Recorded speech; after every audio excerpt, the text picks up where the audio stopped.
Hey guys, we've seen some decent offers from Nokia so far this year, and now it's pulling out all the stops with its flagship phone, the Nokia 8. With so much competition though, is the package spicy enough to be your 2017 flagship? I'm Will for GSM Arena, and this is our Nokia 8 review.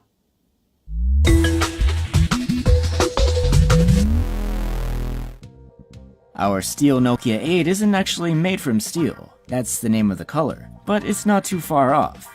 The unibody is carved from 6000 series aluminum, and it really looks and feels durable. But let's not forget that it was 6000 series aluminum that started the Bendgate scandal with the iPhone 6 Plus. Make sure to check out some rigidity tests before you buy.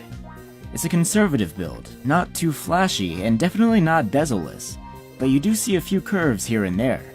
There's a bit of a camera bump on the back, so the phone will wobble on a table. It's not a big deal though. Built around a 5.3-inch IPS LCD display, the Nokia 8 isn't huge. It's even a bit smaller than its mid-range brother, the Nokia 6. But this smaller screen size, coupled with a QHD resolution, makes for some nice, crisp images. Outdoors, this is the best LCD we've seen yet. Sunlight legibility is actually better than most AMOLEDs, even rivaling the iPhone 7 Plus. There's an always-on display too, but it's more like sometimes on, to save battery. You can set it to go to sleep when you're not moving the phone, and it will turn back on when you do. The front-mounted fingerprint reader sits below the screen and is surrounded by backlit navigation keys. You can use it to wake up or unlock your phone, but it's not the fastest reader out there. The Nokia 8 does have both a modern USB Type-C port and the more classic 3.5mm jack for connectivity. We're glad to move past the micro USB ports of Nokia's other phones. We appreciate that the already ample internal storage is expandable through microSD. There is IP54 dust and splash resistance too, which is missing from the other Nokia phones. Don't get too careless though, as the Nokia 8 isn't fully waterproof. The bottom-facing speaker is not the loudest, but it has pretty clear sound. We're left wondering though, why aren't there stereo speakers like there are on the Nokia 6? At the heart of the phone is a Snapdragon 835 chipset, which is also in this year's other top-performing phones. In benchmarks, it was a dead heat between the Nokia 6 and its flagship competition. Now according to Nokia, there's an advanced heat dispersal system inside, which should keep it cooler during heavy use. We definitely noticed this during testing. After running all the benchmarks, the phone didn't even seem warm. Plus, it's just super snappy, one of the most responsive phones we've held in a while. Battery life is surprisingly good on the Nokia 8. It's better than Sony's Xperia XE Premium and the LG G6. With the quick charger, the phone goes from 0 to 50% in about 30 minutes. There's no wireless charging here though. The Nokia 8 runs on Android 7.1.1 Nougat with a Nokia overlay. It's pretty bare bones Android, with most features being handled by Google's app package. Google Photos, Google Assistant, which you'd see on basically any Android device out there. The OS enhancements are pretty basic, but the upside is we should see a pretty fast update to Android 8 Oreo. Nokia is taking some pride in the Nokia 8's Zeiss branded dual cameras, which are both 13 megapixels and f2.0. In this setup, one camera has a color sensor and the other black and white.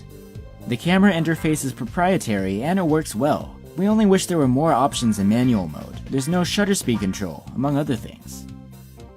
Now, unlike Huawei's combination, Nokia's dual cameras don't provide for lossless zoom. You can stack their output to improve image quality, though we didn't notice any real difference. The shot just took longer. But the cams do work together to blur the background behind your subject. This happens automatically and produces some really nice looking portraits. Regular daylight shots with the color camera impress us a lot with their high level of detail, moderate sharpness, and vibrant colors. There's a wide dynamic range and the noise is kept pretty low. Black and white photos look just as great, but with even better dynamic range and lower noise. At night, we ended up with some nicely detailed and true-to-life color photos, as well as some low-noise, high-contrast shots in black and white. The Nokia 8 is really good at night, but it's still slightly behind the Galaxy S8 or the LG G6. We do have to mention, throughout all the shooting, we did have some issues with the autofocus. We really hope the problem is just with our particular review unit though. Regardless, the front cam has a 13 megapixel resolution and autofocus too. Selfie shots look great with the same high quality we see on the main cam. Videos can be shot in either 1080p or 4K resolution. 1080p video has decent sharpness and detail compared to other phones. But compared to its rivals, 4K video quality is just average. Detail isn't too impressive, and the video is overall a bit soft. We do appreciate the OIS though. There is one big advantage with these recordings, and that's the audio. With 3 HDR microphones, you can capture Ozo-branded 360-degree sound.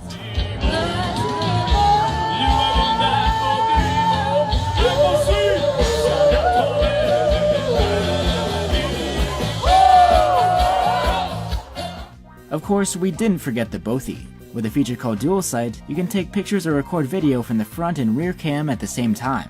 And you can live stream this directly to YouTube or Facebook if you want to. The concept is pretty neat. You can see your face and reactions alongside something like a fun concert. But sadly, the audio and video quality take a big hit in Bothy mode.